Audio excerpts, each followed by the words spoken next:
kesempatan kali ini saya akan berdiskusi dengan salah satu owner coffee shop yang ada di daerah Telkom University ini. Tentu saja guna untuk memenuhi tugas dari mata kuliah literasi manusia. Pada kesempatan kali ini saya sudah bersama dengan salah satu owner coffee shop yang ada di Telkom University. Boleh diperkenalkan? Oke, selamat malam. Perkenalkan, nama saya Adit. Saya owner dari coffee shop yang dinamakan Fuse Coffee Company. Ya mungkin itu aja. Oke Kak, di sini saya mau ngobrol-ngobrol aja, non formal aja, mengenai seputar di dunia perkopian ini. Sebelumnya apa sih yang menjadi titik awal bahwa saya nih mau bikin suatu bisnis di bidang kopi gitu? Apa sih yang bikin menarik gitu? Ya pada dasarnya pada saat saya coba untuk memulai bisnis ini, pertama kebetulan saya juga hobi, saya juga penikmat kopi. Ya mungkin pada awalnya ya sama seperti orang lain lah, kopi seperti biasa, kopi dimulai dengan kopi-kopi yang gampang didapat, kopi saset. Tapi kemudian kopi ini kan berkembang ya. Apalagi kalau di dunia kopi ini ada istilah, ada kita ini di fase third wave coffee gitu, dimana orang itu menikmati kopi itu, jadi intinya tuh kopi itu orang menikmati kopi dan ingin tahu juga kopi itu dari hulu ke hilir seperti apa gitu, dari jenisnya apa, dia dari ketinggian berapa, terus taste-nya seperti apa, dan so on lah. Jadi mungkin itu yang makin kesini itu sebetulnya kan di dunia itu kan sebetulnya kan ya sudah seperti ini sebetulnya gitu, karena tapi mungkin kebetulan karena kita kan negara berkembang ya, jadi proses perkembangan di dunia kopi pun bertahap dan tentu saja selain itu ada beberapa hal juga yang membuat dunia perkopian itu menjadi menarik.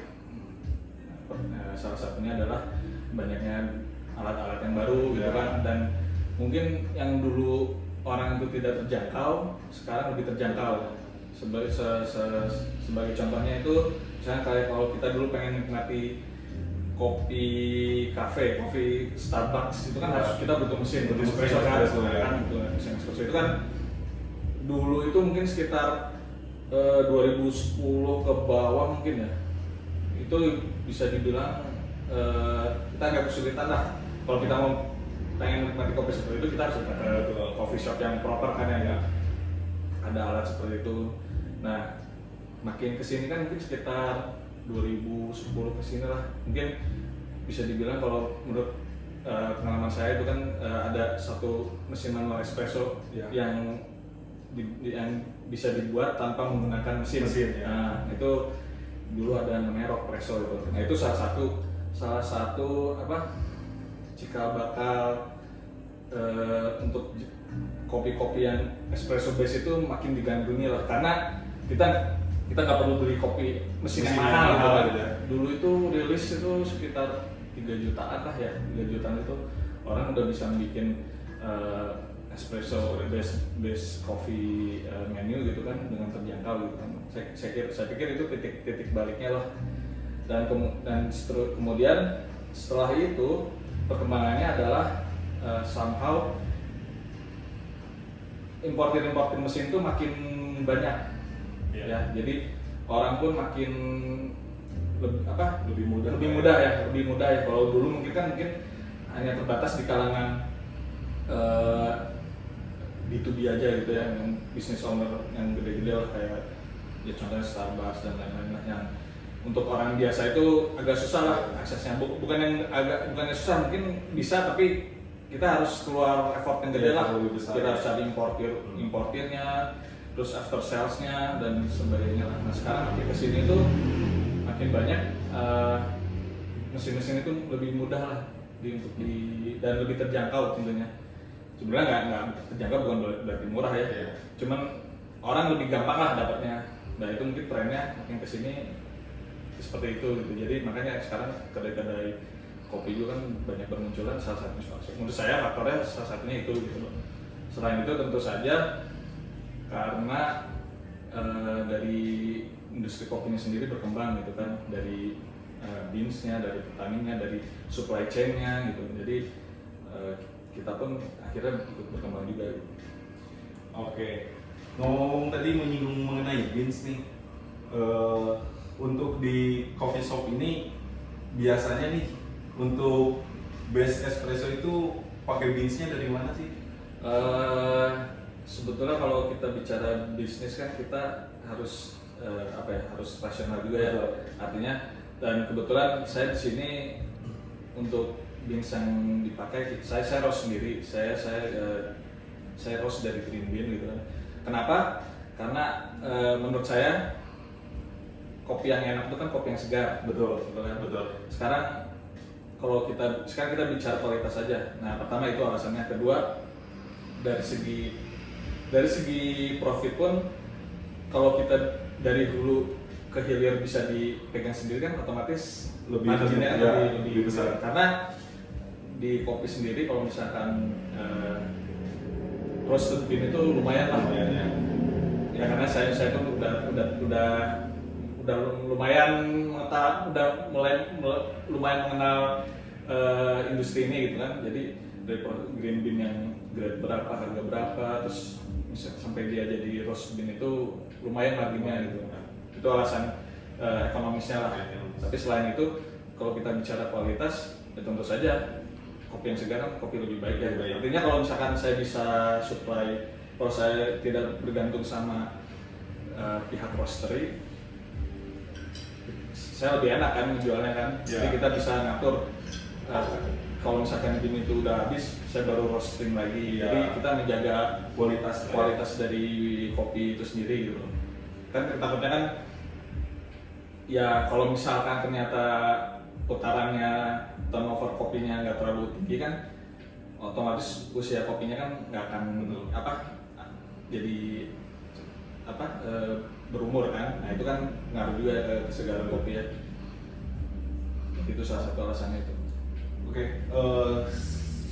sekarang kan dunia kopi ini sudah mulai berkembang pesat lah, apalagi di zaman milenial ini dikit-dikit anak muda tuh harusnya nongkrong tuh ya pasti di tempat kopi gitu kan. Nah, mengenai kualitas dari kopi yang ada di Indonesia ini, kira-kira nih menurut A sendiri bisa mampu nggak untuk bersaing dengan kopi-kopi yang memang sudah mungkin dibilang kualitasnya sudah baik lah, yang di luar negeri sana gitu? Oh, kalau menurut saya sih sangat bisa banget gitu. Karena dimanapun Indonesia itu kan salah satu yang setahu saya itu peringkat ketiga coffee producer kan di Indonesia itu kan, selain negara-negara semacam Afrika, Amerika Selatan, Brazil. Saya pikir kita juga kopi kita berkualitas itu. Memang kita kan dalam proses tahap migrasi lah, karena mungkin dulu itu kita lebih tradisional lah. Kan kadang kita juga mau nggak mau sebetulnya kita kan dalam proses pembelajaran juga bagaimana dari awal proses penanaman benih kopi, terus prosesnya sampai proses pasca panennya. Itu kan sebetulnya kan di luar sana itu kan ya kita kan mungkin bukannya mungkin belum se profesional mereka lah gitu ya.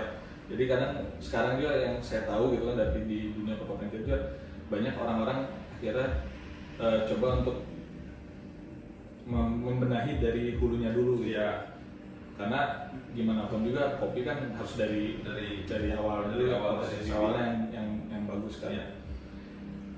Kalau bicara kualitas saya kira nggak kalah lah. Soalnya saya juga udah nyobain beans luar gitu ya, yang notabene fancy coffee gitu kan, yang harganya boleh saya kasih contoh gitu? Boleh. Nah, misalkan ini nih, saya ada kopi dari Blue Bottle ini, dia sebetulnya kan perusahaan Amerika ya, cuman entah somehow dia tuh lebih trennya di Jepang gitu. Terus saya ada beberapa, nggak cuma satu ya, ada beberapa ya. Ini kalau ya memang kalau kita bicara mahal kan konteksnya kan karena kita kan lemah ya, mahal. Tapi menurut di mereka sendiri ini bisa dibilang fancy coffee juga, bukan kopi murah gitu. Dan ini ya inilah barangnya gengsinya tinggi lah gitu Pak. Tapi kalau misalnya secara kualitas dengan kopi yang ada di kita, ada mampu nggak untuk bersaing dengan kopi yang bisa dibilang harganya cukup mahal nih gitu? Ya saya pikir sih enggak, why not gitu kan, maksudnya kita juga dalam proses itu juga. Ya. Ya, memang kadang kan standar itu kan, ya kita kan di kopi kan ada standar ya, ada standar dari Specialty Coffee Association kalau di dunia itu kan. Ya kalau ya kadang kan lidah juga ngaruh ya. Cuman sejauh ini yang udah saya cobain sama saya roasting sendiri juga nggak kalah. Ada aja sudah mencoba kan. Betul. Kayaknya nggak mungkin nggak inilah, maksudnya kalau potensi itu besar gitu loh. Jadi kita mah nggak kurang apalah kita hasil kopi terbesar juga gitu. Tinggal mungkin dibenahi lagi dari proses hulunya sampai ke hilirnya lah ibaratnya gitu ya. Terus dari segi ya mungkin itu nanti banyak harus perlu peran pemerintah juga kali ya. Karena ya gimana juga kan harus ada regulator, ada pemerintah gitu kan membenahi dunia perkopian itu. Kalau misalnya bicara SDM mah kurang apa, kita kemarin aja World Barista Champion itu dari Indonesia, World Brewers Champion-nya juga dari Indonesia. Kalau Mas cek gitu ya. Itu kemarin Mikhail Jasin itu menang, dia World Barista Championship pertama orang Indonesia. Berarti kalau misalnya ibaratnya baik dari segi biji kopinya, baik dari segi SDM-nya, kita harusnya udah mampu lah untuk bersaing lah ya. Saya pikir sih iya, amat sangat mampu lah gitu ya. Ya mungkin sekarang kita masih memang kalau di kejuaraan kopi gitu kan, kalau kita lihat memang nggak banyak gitu loh. Rata-rata tuh mereka kopi-kopinya kopi-kopi inilah, kopi-kopi selain Indonesia gitu. Cuman saya pikir nggak, kans itu besar gitu ya. Makanya itu kan salah satu ajang kita untuk berkembang kopi itu, ya salah satunya di ajang-ajang yang kejuaraan itu kan. Yang kemarin-kemarin itu ya meskipun orang kita pakai kopi luar juga, tapi yang saya tahu tuh kemarin beberapa pakai kopi kita juga gitu, dan hasilnya juga oke aja gitu, dan buktinya menang juga gitu. Memang dia ada dicampur lah, maksudnya nggak hanya kopi Indonesia sama kopi Indonesia, tapi kan di situ ada bagian dari kita, betul. Lokal pride kita lah. Jadi bisa dibilang saat ini tuh mungkin dunia kopi di Indonesia tuh sudah mulai mendunia lah ya, dengan adanya juara dari Indonesia. Gitu kan. Tentu saja kan. Itu tuh kan di baratnya itu kan kejuaraan ajang gengsi lah ya untuk barista dunia lah. Itu yang ada juga Specialty Coffee Association, itu orang ibaratnya di industri kopi itu pasti ke situ gitu ya. Jadi maksudnya kiblatnya lah. Maksudnya misalkan pada saat ada kejuaraan seperti itu dan ada pemenangnya misalkan dari negara kita, itu kan orang kan pasti eyeballsnya ke situ kan. Iya kan? Oh ini siapa nih yang menang? Orang Indonesia nih. Iya. Terus yang patut diacungi jempol itu yang terakhir ini, ya beberapa champion tuh dari kita gitu. Nomor 1 loh yang World Barista Championship itu kita, misalnya World Brewers kan juara beberapa ya, 3 apa.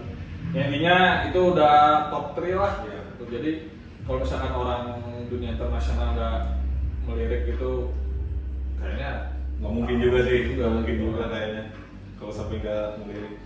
Oke, baik, kembali lagi mengenai bisnis coffee shop ini nih. tentu saja pasti ada tantangan-tantangan tersendiri lah. Sebagai AA, sebagai owner dari coffee shop, apa sih tantangan yang mungkin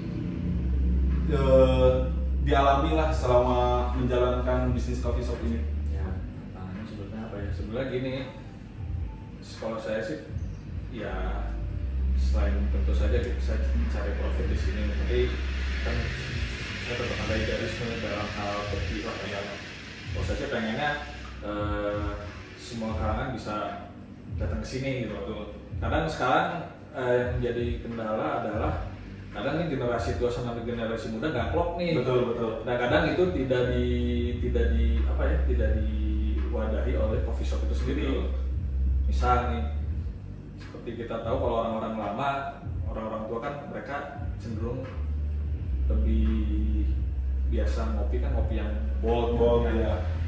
yang lekoh lah ya karena nggak salah juga karena mereka sudah terbiasa dengan kopi sasetan atau kopi apa yang notabene bukan kopi-kopi yang floral yang asam yang segar itu kan, dan beberapa dari mereka mungkin aneh kalau minum kopi kayak gitu. Betul. Nah di sisi lain yang generasi mudanya Gen Z-nya lah gitu lah, atau mereka justru kalau saya perhatiin justru malah seneng yang segar-segar kan ya, meskipun nggak semuanya ya, saya nggak bisa semuanya, cuma ya itu. Nah yang jadi masalah itu yang kalau saya perhatiin itu sekarang itu jadi karena si coffee shop itu dibatasi menunya, artinya dalam arti kata ya karena dia pasarnya adalah notabene dominannya anak muda, ya dia lebih fokus ke yang kekinian lah, yang begitu tren lah ya.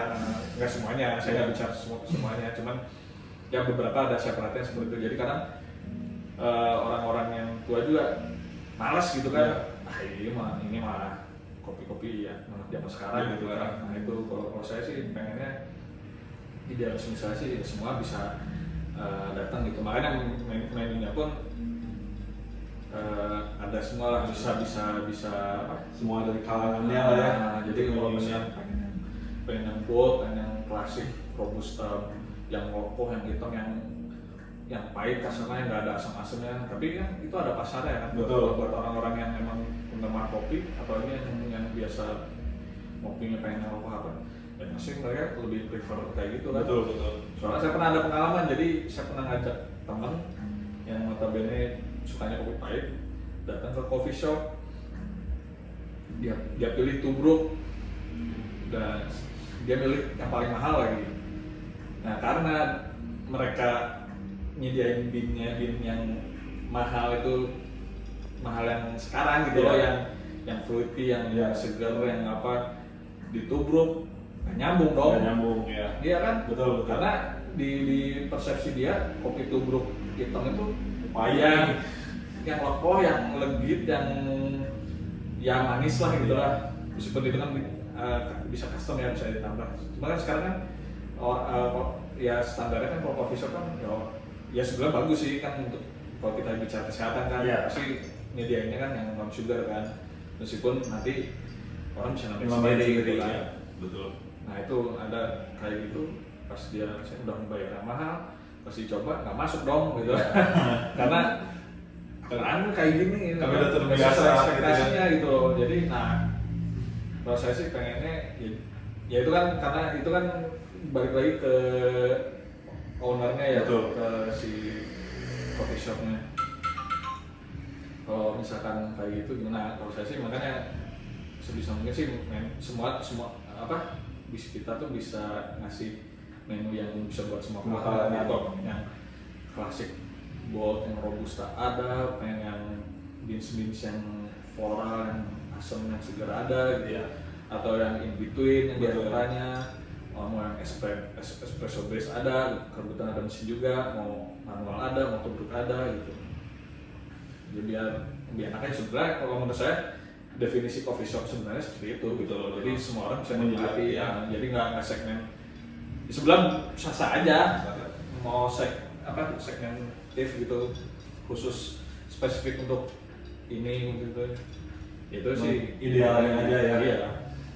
Oke, mungkin satu pertanyaan lagi sebelum kita tutup diskusi ini, apa sih nih harapan industri kopi di Indonesia gitu menurut A sendiri? Harapannya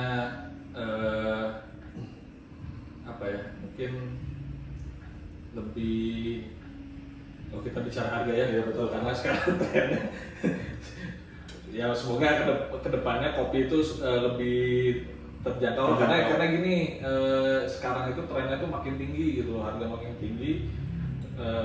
Kadang apa nggak jadi gini, yang jadi masalah di, kalau kita bicara kopi kita itu kompetitif atau enggak sama kopi negara lain adalah harga kita tuh terlalu tinggi. Betul. Dengan kualitas yang sama lah. Iya. Taruhlah ada dua kopi nih, kopi kita, kopi Indonesia dengan kopi misalkan Ethiopia gitu ya. Mungkin secara kualitas Sama kita lebih unggul, unggul. tapi nggak kompetitif. Kenapa?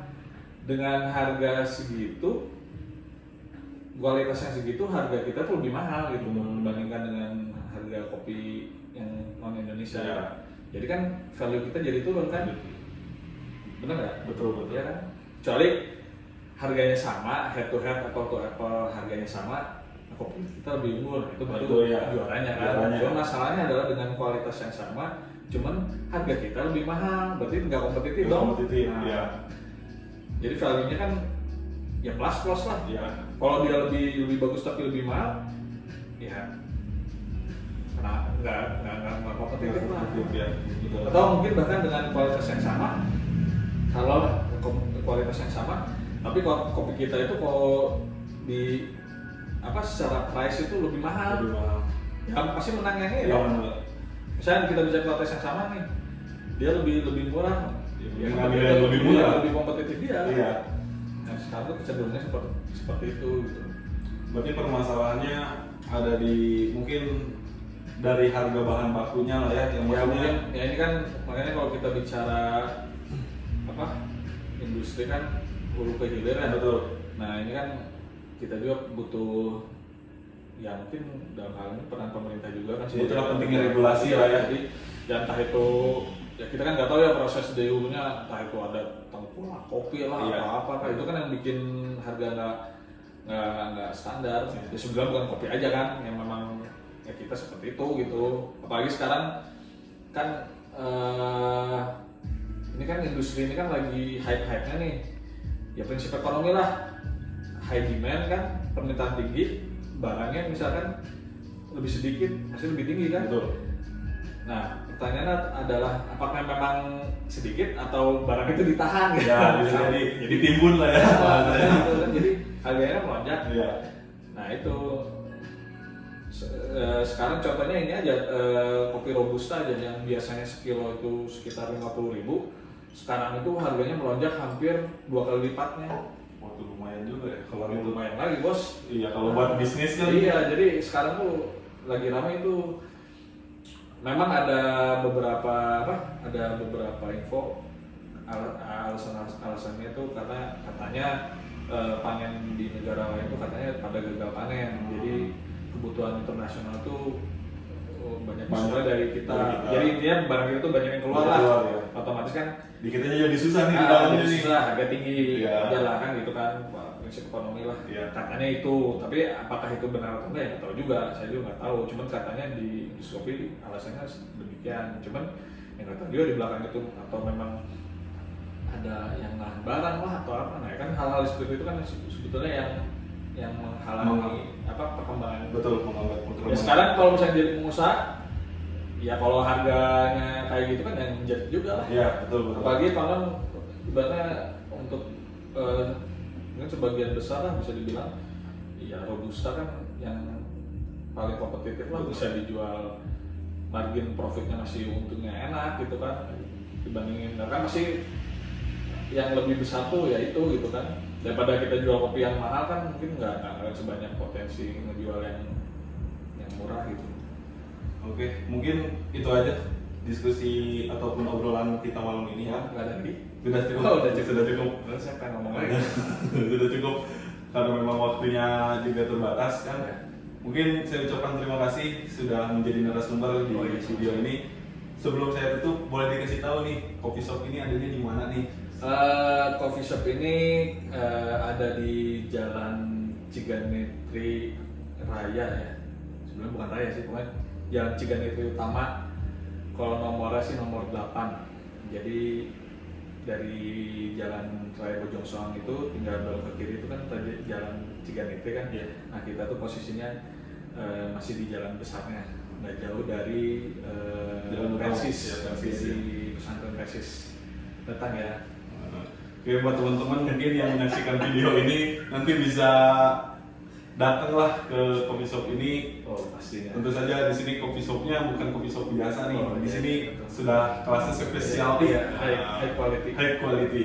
Oke, mungkin cukup sekian obrolan kita malam ini. Terima kasih sudah menjadi narasumber. Sama-sama. Oke, teman-teman semua, saya cukupkan videonya malam ini. Kurang dan lebihnya mohon maaf. Assalamualaikum warahmatullahi wabarakatuh. Selamat malam.